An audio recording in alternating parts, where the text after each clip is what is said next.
আপনার সম্পত্তির বাজার দর বা সরকারি বাজার মূল্য কত টাকা সেটা কিভাবে বুঝবেন। এর আগেও আমি বলেছি, ডব্লিউবি রেজিস্ট্রেশন যে ওয়েবসাইট রয়েছে সেই ওয়েবসাইটে গিয়ে আপনি ওখানে মার্কেট ভ্যালু রয়েছে, সেই মার্কেট ভ্যালু জায়গায় গিয়ে আপনি করতে পারেন কি একটা কাজ, আপনার যে জমির দাগ নম্বর এবং আপনার জমির দাগ নম্বরে পাশাপাশিতে কারা কারা মানে রয়েছে, বিশেষ করে কোনো মেটাল রোড রয়েছে কি না সেটা কিন্তু আপনাকে ওখানে দিতে হবে। তারপরে মেটাল রোডটা কত ফিট সেটাও দিতে হবে। আর আপনার কোন প্রিমিসেসের মধ্যে পড়ছে সেটা, যেমন যদি কোনো রোডের নম্বর থাকে, কোনো মৌজার নম্বর থাকে, তাহলে সেই মৌজাটাও ওখানে দিতে হবে। তারপরে আপনার জমির মার্কেট ভ্যালু সেখানে দেখাবে, যখন সাবমিট করবেন ক্যাপচা দিয়ে তখন মার্কেট ভ্যালু দেখাবে। এই মার্কেট ভ্যালুটা মূলত নির্ভর করে আপনার জমিটা কোন লোকেশনে অবস্থিত এবং সেই লোকেশন অনুসারে সেখানে দাম স্থির হয়।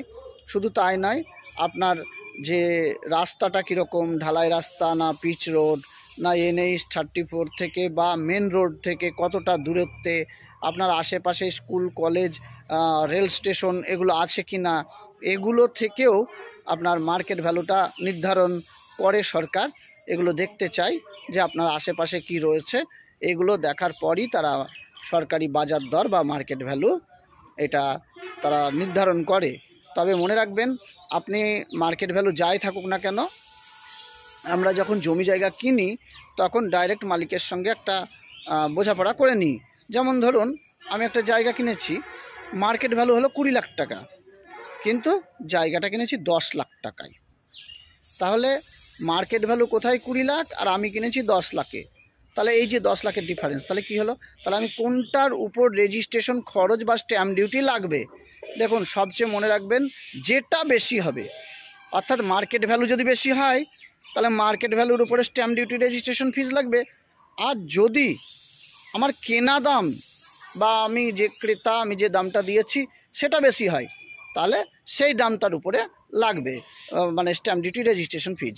এক্ষেত্রে আমরা কেউই, ওই ক্রেতারা যারা রয়েছি তারা কিন্তু কেউ আমরা বেশি দাম দেখায় না।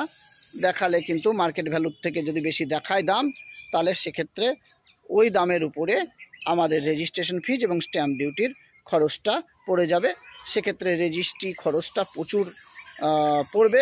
সেজন্য আমরা সবাই ওই রকমই দেখাই, মার্কেট ভ্যালু যা থাকে তার উপরেই আমরা দিই, বিশেষ করে রেজিস্ট্রেশন ফিজ এবং স্ট্যাম্প ডিউটিটা। তাই এইভাবেই নির্ধারিত হয়।